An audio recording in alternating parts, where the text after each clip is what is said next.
Neviem, aký ste mali rok, aký bol pre vás rok 2024, či to je možno otázka, ktorú budete riešiť až 31., ale možno ste už nad tým rozmýšľali a možno hneď viete, čo vás prvé napadne. Tá prvá vec, ktorá vám príde na mysl, čo sa udialo, ako sa máte. Predpokladám, že je taký mix, ale kdekoľvek otvoríš, hociaké noviny, svetové správy sú stále tie isté, svetové veľmoci majú súboj, je tu vzdor, je tu boj. A tie slovenské správy, keď si len scrollujete, darí sa sebastrednosti, pomste, cynizmu. Tak si povieš, dobre, tak cirkev, tam budú dobré správy, ale ak si niekde v nejakej cirkvi, v nejakom zbore konkrétnom, tak asi pri najlepšom cítiš, že to je krehunké, a že je rozdrobená, že je nestála. Vidíme to sami na vlastnom srdci, nie? Že sme veľmi náchylní k strachu, úzkosti, vidíme v sebe únavu, apatiu, neschopnosť sústrediť sa na to, čo je skutočne dôležité v živote. A tak možno na konci tohto roka máte taký ten pocit, ako keď zídete z takého, že kolotoča, ktorý išiel príliš dlho a všetko za ti točí, je ti úplne že na bubo a potrebuješ si buď sadnúť, alebo niečo silného, pevného sa chytiť. A to je presne dôvod, prečo chceme vstúpiť do nového roka v knihe Žalmov. Chceme sa v týchto modlitbách, ktoré tu máme, chceme sa v nich pozerať na Boha. To jediné stabilné, pevné, nemenné. Potrebujeme, aby Božie slovo presvedčilo to naše roztrasené, dezorientované srdce, že napriek všetkému, čo vidíš, ako sa máš, ako sa má tvoja cirkev, rodina a svet, že v centre vesmíru je stále mocný Boh, o ktorom sme spievali, že je dobrý. A chceme sa spolu na Neho pozerať po tieto prvé týždne nového roka. On sám sebe je dokonale šťastný, je dokonale spokojný, nikým a ničím nie je ohrozený, nič, čo sa udialo, ho nespomalilo v jeho plánoch. Je jediný a je nemenný, na nikom a ničom nie je závislý. On je skutočne jediným prameňom toho, po čom túžime. No a uctievať tohto Boha, to bude mať uzdravujúci účinok na tvoje srdce, na moje srdce. Pre uctievanie Hospodina sme boli stvorení, preto nás stvoril. A pre uctievanie nás aj spasil, nás zachránil. A preto otvoríme spolu Žalm 145. Prosím, otvorte si ho so mnou, lebo neviem veľa z toho IT sveta, jazyka, ale je taká nejaká vec, čo sme kedy robili, že defragmentovať disk.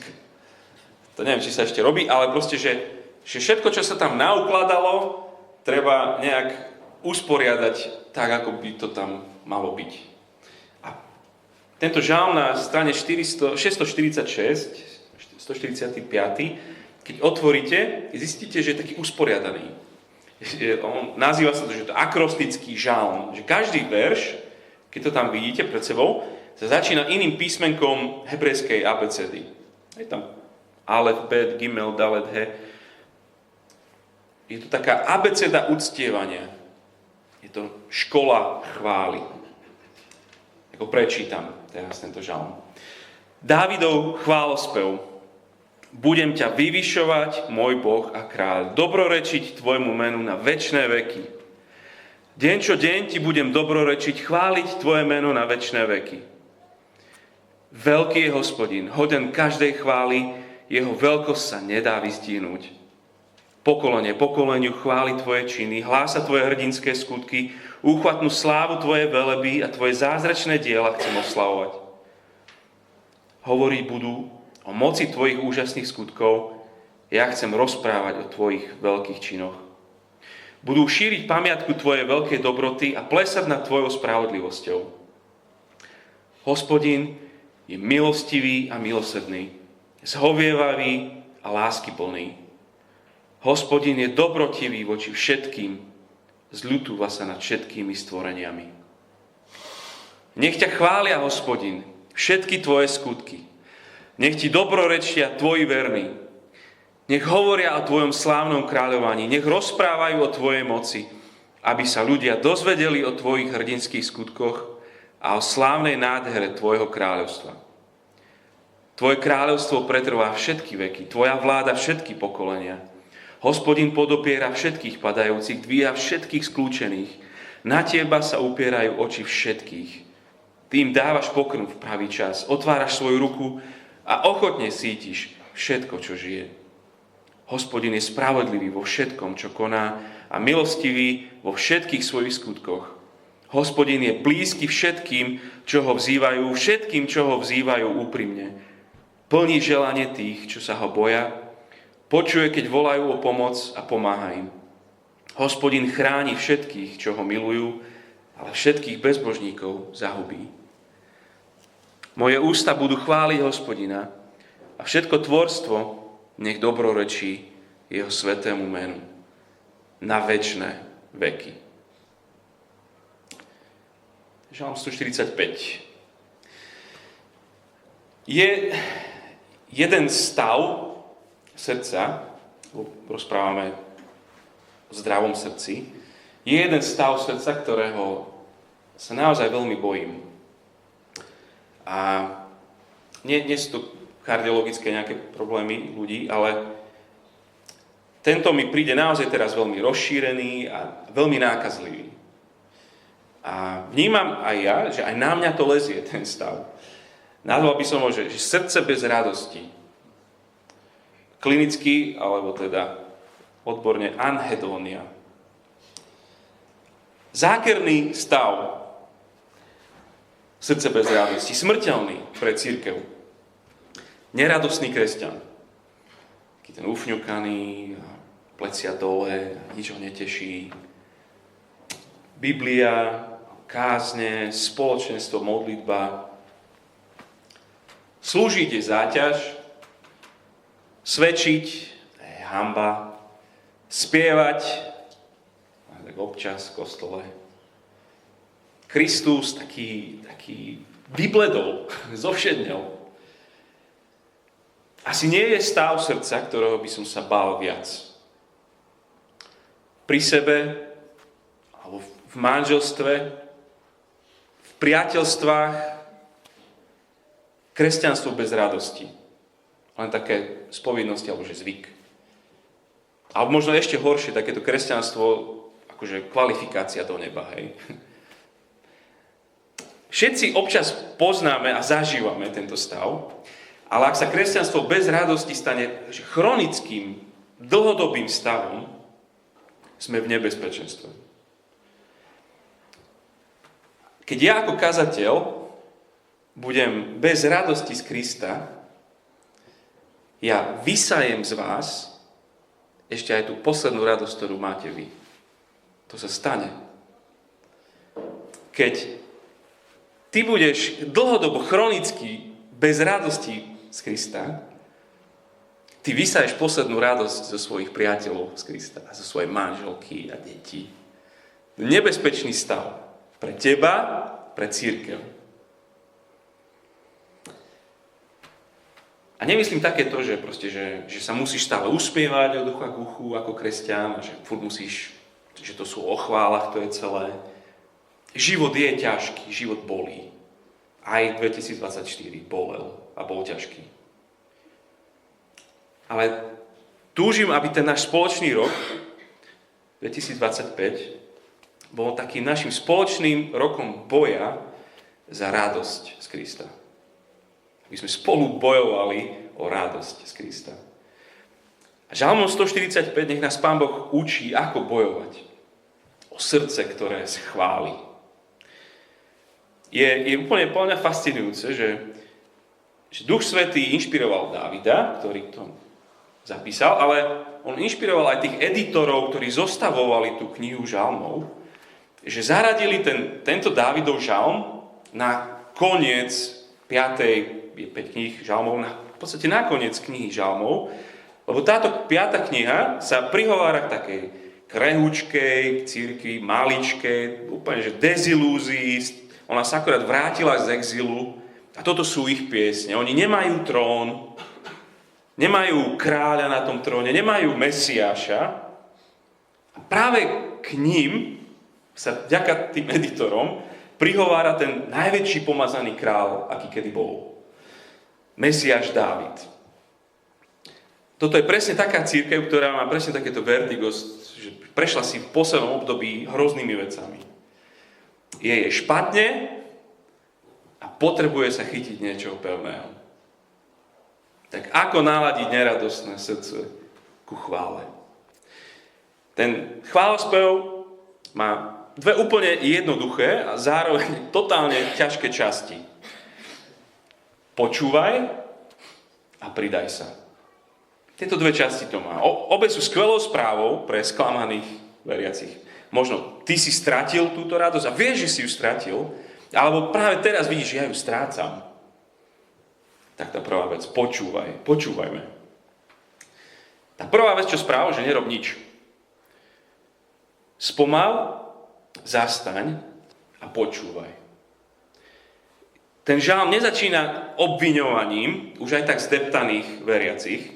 Nič také v zmysle tam není, že tak, brat a sestra, poď a ideme, že aký je tvoj život chvály? Hej? Vieš, že celý život by mal byť život chvály, nie? Vieš? Tak ako? Ako ti to ide? Ako ti ide chválenie? A naša odpoveď by bola, že áno, páne, ďalšia vec, ktoré som úplný lúzer. Ďalšia vec, čo mi vôbec nejde zase. Áno, mal by som uctievať, mal by som byť radostný, ale nie som, prepáč. Nič také tu nie je. Verše 1 až 9 nie sú o nás. Tá prvá časť toho žalmu nie je o nás. Pozeraj, kto tu chváli koho.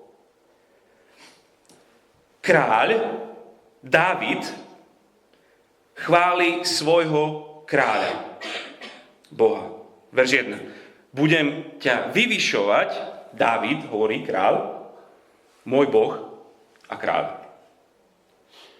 Mohli by sme povedať, že Kristus, keď zovšeobecníme, že Mesiáš, Dávid, Boží Mesiáš chváli svojho Boha.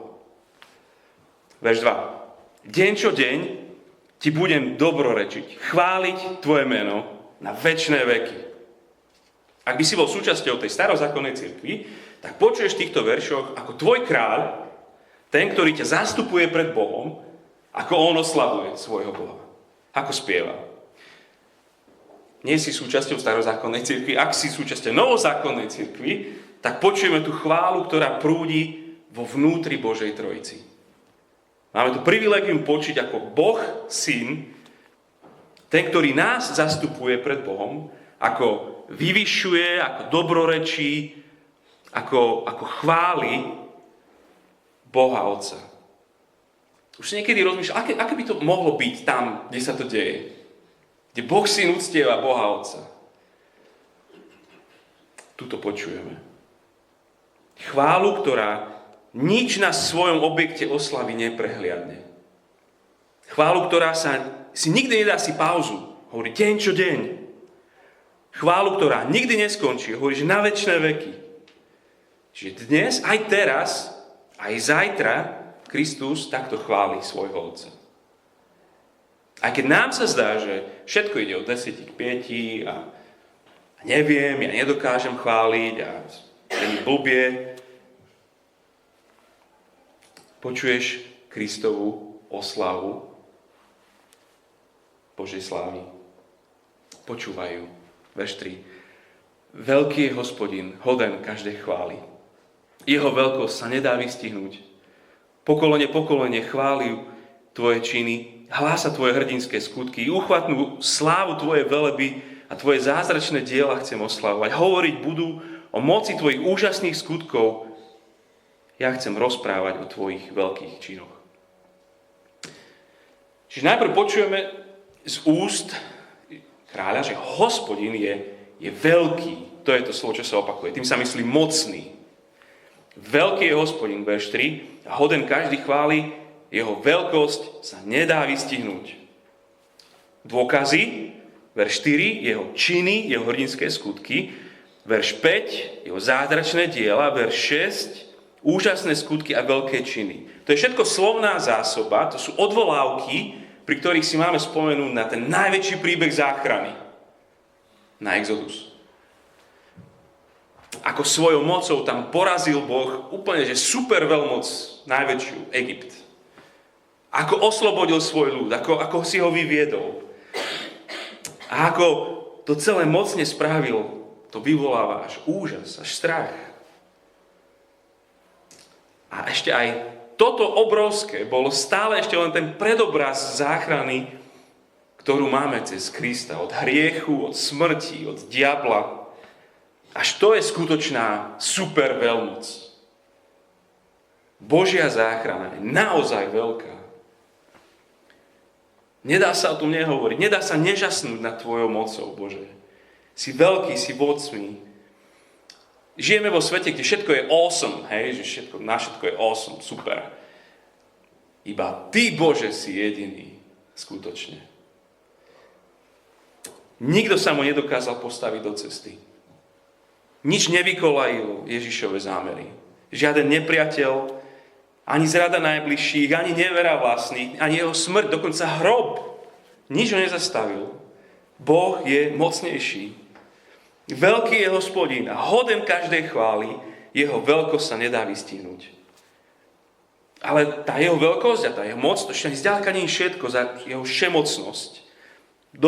Doplní k tomu, že je ešte neobsiahnuteľne dobrý. Počúvaj ďalej, ako syn oslavuje otca za jeho dobrotu. A opäť sme stále v tom príbehu Exodu, od verša 7. Budú šíriť pamiatku tvojej veľkej dobroty a plesať nad tvojou spravodlivosťou. Hospodin je milostivý a milosrdný, zhovievavý a láskavý. Hospodin je dobrotivý voči všetkým, zľutúva sa nad všetkými stvoreniami. Nevie sa preniesť cez jednu z tých najšokujúcejších udalostí z celého starej zmluvy. Dočítate sa Exodus 32 o tom. To je to miesto, kde konečne ten Boží ľud je zachránený, je oslobodený, konečne je spolu so svojím Bohom. By si povedal, že to je happy end konečne. A oni ho tam podvedú. Napľuli mu do tváre, nasadili mu parvy. A Hospodin čo spravil? Žasne, jeho dobrota, ona nemá hraníc. On im aj napriek tomu všetkému, prosím vás, neprestal ich milovať ako ich milujúci manžel. A Dávid tu cituje skoro doslovne z Exodus 34. Hospodin je milostivý a milosrdný, verš 8, zhovievavý a láskavý. On žasne a spieva, Hospodin, takýto si ty k svojej nevernej cirkvi. Milostivý, ľútostivý, pomalý do hnevu a plný vernej lásky. Čiže to prvé, čo tu celé je, len že my iba počúvame, Mesiáš je plný oslavy svojho kráľa. Verš 9. Hospodin je dobrotivý voči všetkým. Zľutúva sa nad všetkými stvoreniami. Hospodin, ty nie si len neobmedzene mocný, ty si ešte aj dokonale láskavý. Takže to prvé, čo máme, že spomaliť, predstaviť si Boha. A keď ty spomalíš, a keď ty si predstavuješ Boha, čo si predstavuješ? Počuješ, ako Boh Syn oslavuje Boha Otca. Radosné výkriky oslavy. V Bohu nie je ani panika, ani bezradnosť z toho, ako sa veci vyvíjali na tejto planete, alebo v živote tvojom, alebo na Slovensku. Kiež by naše myšlienky častejšie zablúdili na tieto nebeské chvály. A možno si len povedz, že najbližší týždeň, za každým, čo sa zastavím, že sa budem modliť, chcem si najprv pripomenúť, teraz práve v tejto chvíli Syn oslavuje svojho dobrého a mocného Otca. Nie je to tak, že ty sa nevieš nejak dostať k tomu, že oslavovať. Prvé, čo správ, nezačni od nuly, že ja ho idem oslavovať, ale spomeň si, ako on oslavuje. Už sám v sebe. Skoro až sa hanbíme zablúdiť na takúto nebeskú oslavu, sa otočíme, lebo že tak nechceme rušiť, lebo on to robí dokonale. A vtedy už keď máme chuť, že asi teda ja tu som navyše, vtedy on hovorí, nikam nechoď. Presný opak. V druhej časti žalmu Kristus hovorí, že poď a pridaj sa k mojej oslave, Hospodina. Si predstav, že to ti povie Kristus. Ako on dokonale oslavuje svojho Otca, povie, pridaj sa k tomu, ako to robím ja. To je tá druhá vec. Pridajme sa. Po tom, čo sme počuli Krista naplno oslavovať, teraz je čas sa pridať. Je to chytľavé. Nielen skepsa ľudí je infekčná, ale aj Kristova chvála je infekčná. Keby sme ju počuli, nevedeli by sme sa nepridať. Preto musíme začať vždycky tam. Nezačníme sebou, ako ja idem oslavovať, ako ja idem chváliť. Ja som uctievač. V Kristovi to len dokážem. Takže druhá polovica od verša 9. Nech ťa chvália, Hospodín, všetky tvoje skutky. Nech ti dobrorečia tvoji verní. Slovo všetci teraz bude skoro vo všetkých veršoch. A možno ste si všimli, 17 krát to tam ešte bude. Všetci, všetko. Pridajte sa k oslave Hospodina. Všetci. Celé, všetko jeho stvorenie. Všetci, ty a ja, každé jedno srdce, my nájdeme svoje uzdravenie a svoj zmysel len keď budeme oslavovať Hospodina. A za čo ho máme chváliť? Za to isté, čo ho chváli Kristus. Za to, že je mocný a za to, že je dobrý. Takže to prvé, 10 až 13. Pridajme sa k oslave jeho moci. Verš 10 teda. Nech ťa chvália aspoň všetky tvoje skutky, nech ti dobrorečia všetci tvoji verní, nech hovoria o tvojom slávnom kráľovaní, nech rozprávajú o tvojej moci, aby sa ľudia dozvedeli o tvojich hrdinských skutkoch a o slávnej nádhere tvojho kráľovstva. Tvoje kráľovstvo pretrvá všetky veky, tvoja vláda všetky pokolenia. Jo? Cirkev. Ty verný, ale to verný nie je, že to je v nás, že my sme sami o sebe tí verní, ale že nás charakterizuje Božia vernosť. Preto sme tí verní. Takže nech ti dobrorečia tvoji verní, verš 12, aby sa ľudia dozvedeli o tvojich hrdinských skutkoch. To sú tie skutky záchrany. Čiže tam, kde je Boh cirkvou uctievaný, tam je okolitým svetom je spoznávaný. Tam, kde sa v cirkvi žasne nad hocičím iným, ako je Kristova moc zachrániť, tam nikto Hospodina nespozná. Tak toto nech je pre nás, ako pre zbor. Nech Paradox je miestom, kde keď hoci kto príde, tak nech bude vcucnutý do oslavy veľkého kráľa Krista. O tom, cez to, ako tu rozprávame, ako spievame, ako potom sa debatujeme o veciach, hovorme o ňom. Vždy, veľa, radi. Veď nie sme sami svoji. To stále hovoríme. Nie sme sami svoji. Svojou mocou nás zachránil. Patríme Ježišovi. To, z čoho sa tešíš, o tom nevieš nerozprávať.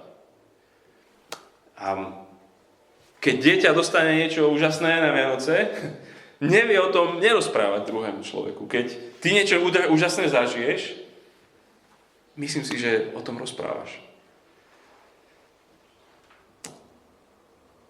Po verši 14 až 20 sa potom skoro až začneme repovať s Kristom o Otcovej dobrote.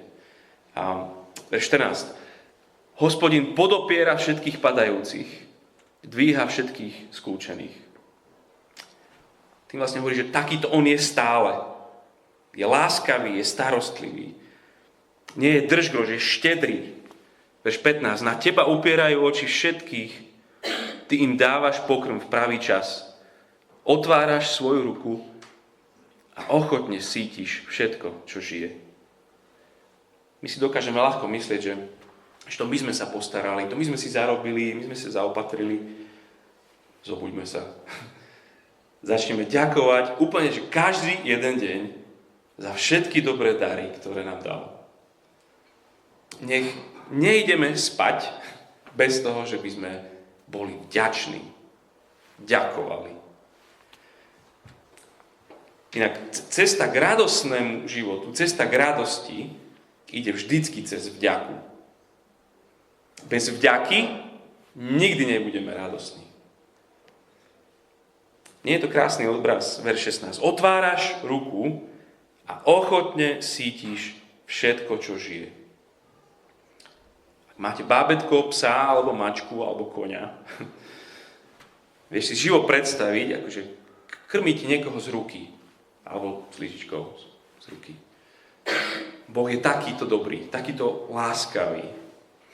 A v tých veršoch 14 až 17 je to také, že ku všetkým, k ľudstvu, všeobecne. A vo veršoch 18 až 20 potom špeciálne k tým, ktorí sú jeho deti. Verš 18. Hospodin je blízky všetkým, čo ho vzývajú. Všetkým, čo ho vzývajú úprimne. Úprimne v pravde. Boh je láskavý ku všetkému živému, ale je blízko k tým, čo sa k nemu modlia. Čo sú jeho poslušný a milujúci ľud. A Božia blízkosť, to je jeho najväčší dar. Nič väčšie nemá, ako to, že seba, svoju blízkosť. A podľa mňa tomu rozumieš. Hej, ak si vydatá, tak typujem, že máš viac rada svojho manžela ako jeho plat. A že radšej by si prišla o všetko, ako prišla o neho. A častokrát to aj my dokážeme aj spievať, že máme takú pieseň, že keď mám Ježiša a jeho milosť a na svete trebárs nič už viac, všetko mám. I plnosť požehnania, nič si už viacej nemusím prijať. My tomu rozumieme, len naše srdce je pozadu. Verš 19. Plní želanie tých, čo sa ho boja. Počuje, keď volajú o pomoc a pomáha im.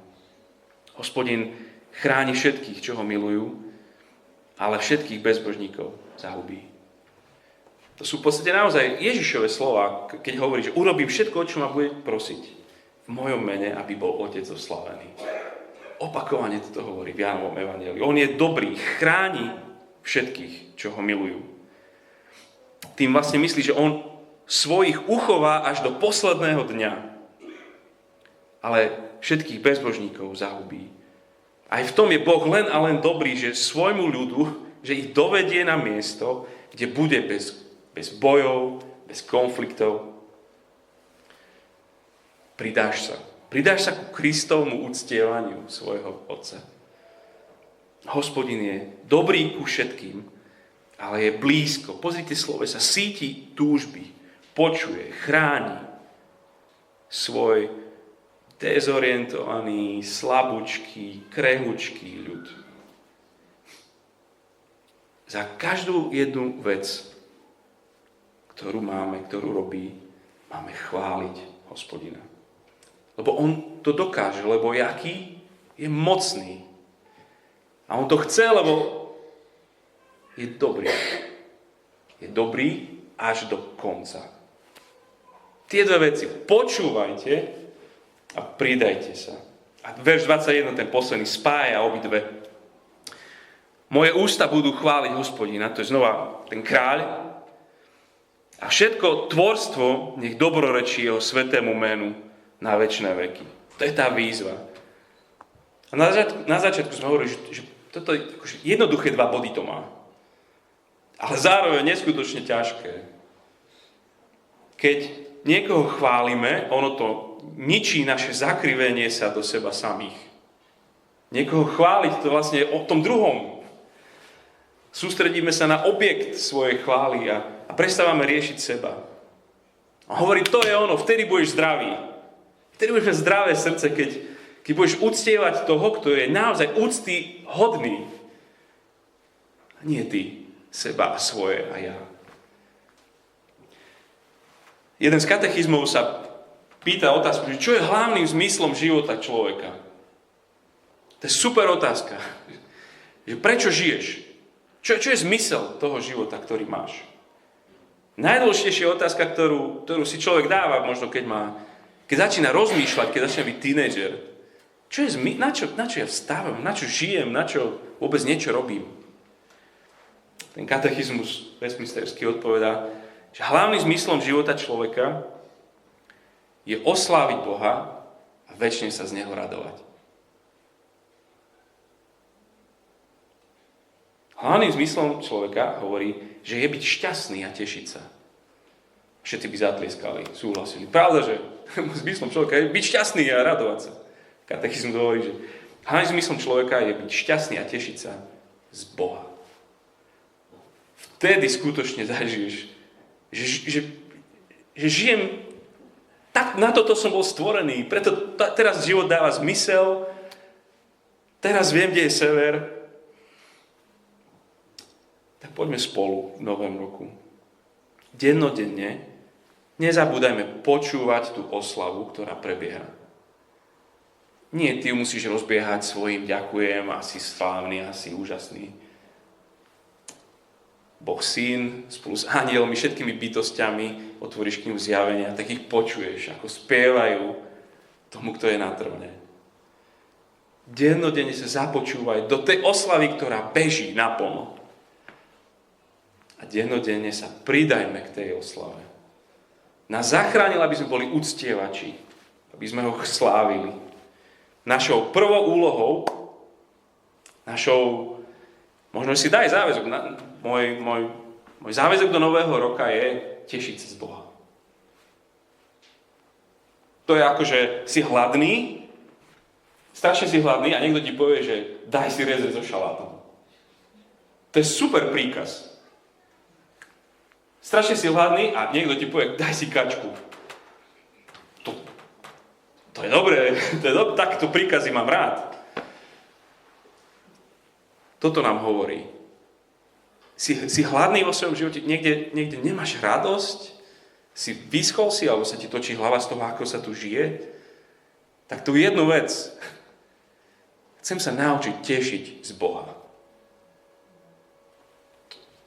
Nech sme takýto zbor. A k radosti sa dostaneme cez vďaku. Tak nech slovo ďakujem Bože sa stane tým najpoužívanejším slovom v našich modlitbách. Boh je v Kristovi neuveriteľne mocný a bezkonkurenčne dobrý. Budem sa chvíľku modliť, potom budeme spievať.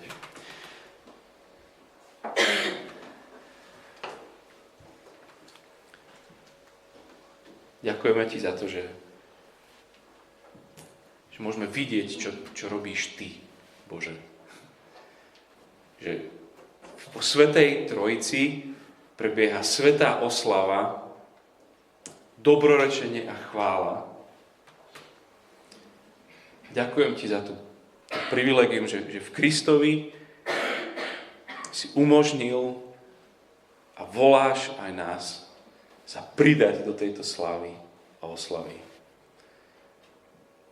Ďakujeme ti za to, že ty od nás chceš hlavne jednu vec. Aby sme sa tešili z Boha. A tak chceme sa toto učiť každý deň. A ďakujem, že nám aj ukazuješ, ako sa to máme učiť. Cez vďaku. Správ z nás, prosím, ľudí, ktorí sú skutočne vďační, ktorí ti často ďakujú. Nech sa deje čokoľvek, nech je temno, tma a zle. My chceme byť ľud, ktorý ti často hovorí ďakujem. Amen.